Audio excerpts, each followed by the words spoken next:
Um, the governor of Enugu State has dared the Biafran Republic government in exile and said that sit at home will not happen in Enugu State, and that is just the beginning of his problem.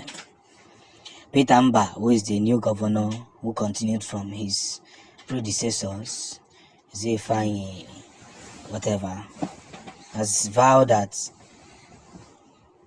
whether they like it or not, they will never tolerate sit at home. Enugu rejects IPOB sit at home order, Mbah, because recently someone ever decided that there must be sit at home in the whole territory, in the whole zone, whether they like it or not, in the whole zone of the Biafran states, basically from May 29th, which is today. And Mbah is saying that that's a waste of time,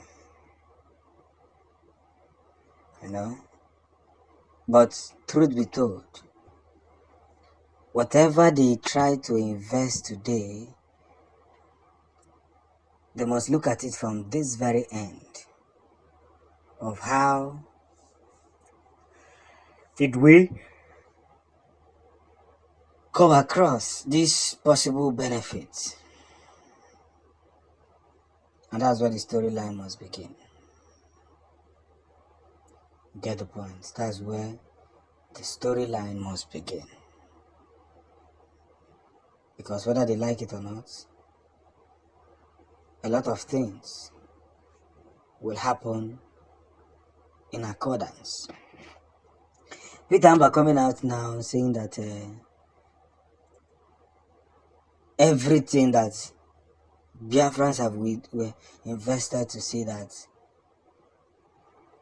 a big win must come to pass. It has to happen in a very, very prominent way. And that's where the storyline must begin. It has to be with so much declaration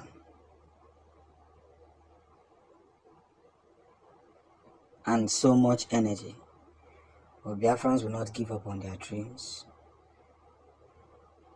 Biafrans will not give up on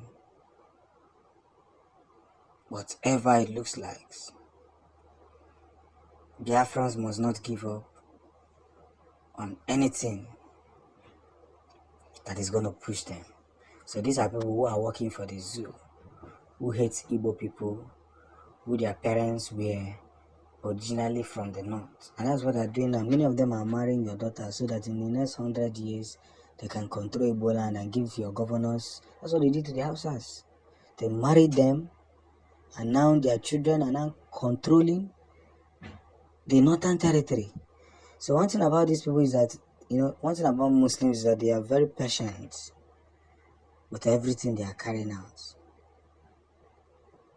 With everything. They can take their time. But when taking their time, believe you me, they know what it looks like. They know what it looks like to take their time. So, giving out the best impact on what it looks like must be reconsidered in a proper way. So victory is coming. Ekpa has just exposed the method that the Nigerian government are using to come at the Finland president.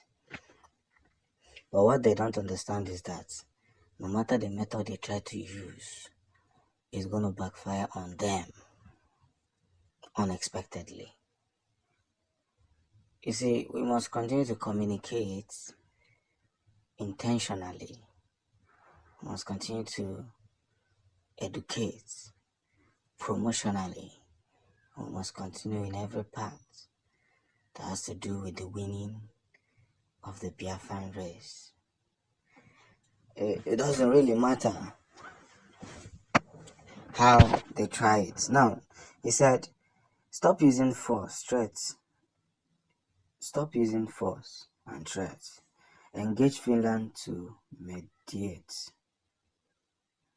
Stop using force and threats. So they're using force, using bribe. My name will bribe you with force. Well, take it now, take it. Take it now, take it.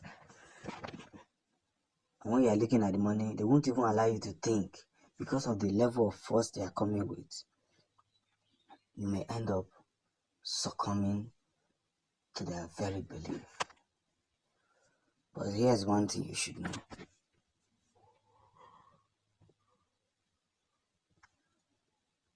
We already know that Finland is a country that has rules and regulations.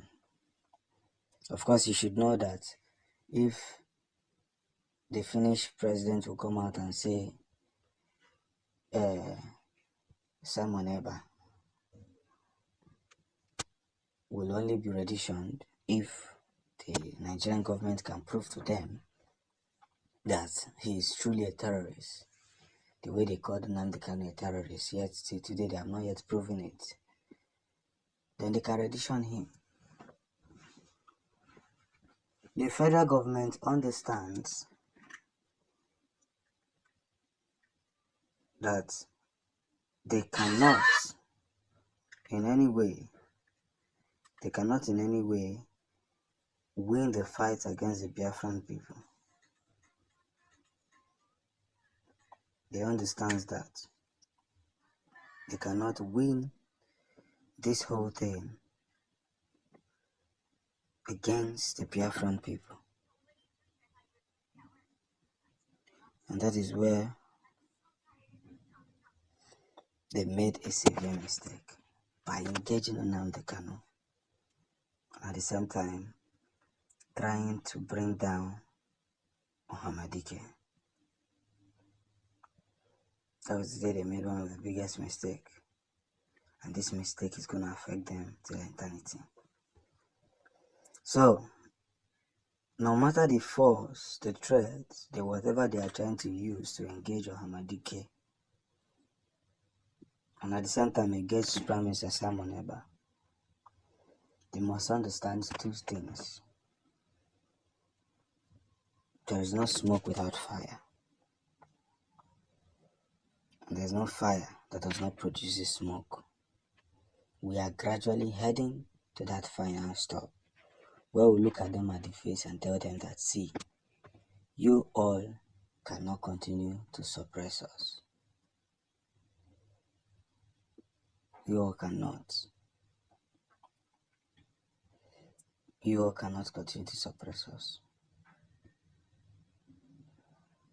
It doesn't matter how.